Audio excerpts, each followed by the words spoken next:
ചില നടുവേദനകൾ പെട്ടെന്ന് മാറും, ചിലത് മാറാൻ കാലതാമസം എടുക്കും, ചിലത് മാറിയാലും വീണ്ടും വരും. എന്തുകൊണ്ടാണ് ഇങ്ങനെ സംഭവിക്കുന്നത്? ഇവിടെ മനസ്സിലാക്കേണ്ട കാര്യം, ആരോഗ്യത്തിന് 8 ഘടകങ്ങൾ ഉണ്ട്. ആദ്യത്തേത് ഫിസിക്കൽ വെൽനെസ് ആണ്. കൃത്യമായ വിശ്രമം, കൃത്യമായ വ്യായാമം, ഭക്ഷണം മുതലായവ കൊണ്ട് ശരീരത്തിൻ്റെ പേശിബലം നിലനിർത്തണം. അത് ചെയ്യാണ്ട് വെയിറ്റ് എടുത്തു കഴിഞ്ഞാൽ നടുവേദനയ്ക്ക് കാരണമാകും.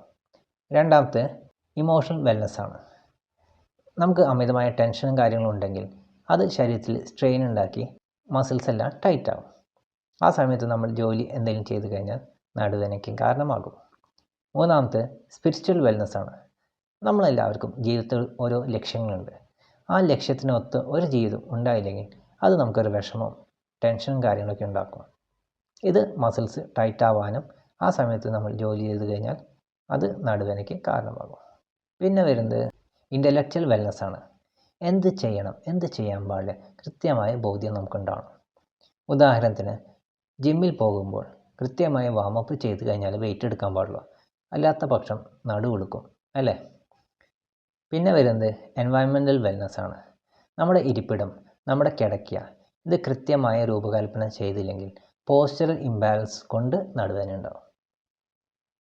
പിന്നെ വരുന്നത് സോഷ്യൽ വെൽനെസ് ആണ്. നമ്മളെല്ലാവരും സാമൂഹിക ജീവികളാണ്. ഈ സുഹൃത്തുക്കളില്ലാത്ത ചില വ്യക്തികൾ സുഹൃത്തുക്കൾ ഉണ്ടാവാൻ വേണ്ടിയിട്ട് കണ്ടമാനം ജോലി ചിലപ്പോൾ ഏറ്റെടുത്ത് ചെയ്യും. ഇത് സ്ട്രെയിൻ ഉണ്ടാക്കി കാലം കൊണ്ട് നടുവേദന ഉണ്ടാകാൻ സാധ്യതയുണ്ട്. പിന്നെ വരുന്നത് ഓക്യുപ്പേഷണൽ വെൽനെസ് ആണ്. ഓവർ ടൈം, ഓവർ ടാർഗറ്റ്സ് ഇതൊക്കെ അവർക്ക് സ്ട്രെയിൻ ഉണ്ടാക്കി നടുവേദനയ്ക്ക് കാരണമാകും. ഏറ്റവും അവസാനം ഫിനാൻഷ്യൽ വെൽനെസ് ആണ്. പൈസ എല്ലാത്തിനും ആവശ്യമാണ്. ആ പൈസയ്ക്ക് വേണ്ടി നമ്മൾ ചിലപ്പോൾ കൂടുതൽ സ്ട്രെയിൻ എടുത്ത് ജോലി ചെയ്യും. അപ്പോൾ അത് നടുവേദനയ്ക്ക് കാരണമാകും. ഇങ്ങനെ നോക്കുമ്പോൾ ഓരോ നടുവേദനയ്ക്കും ഓരോ പരിഹാരങ്ങളാണ്. ചിലവർക്ക് റെസ്റ്റ് വേണ്ടി വരും, ചിലവർക്ക് കൗൺസിലിംഗ് വേണ്ടി വരും, ചിലവർക്ക് പൈസയ്ക്കും വേണ്ടി വരാം, ചിലവർക്ക് ഫിസിയോതെറാപ്പി വേണ്ടി വരും, ചിലവർക്ക് ഒഴിച്ചിലാണ് വേണ്ടി വരിക.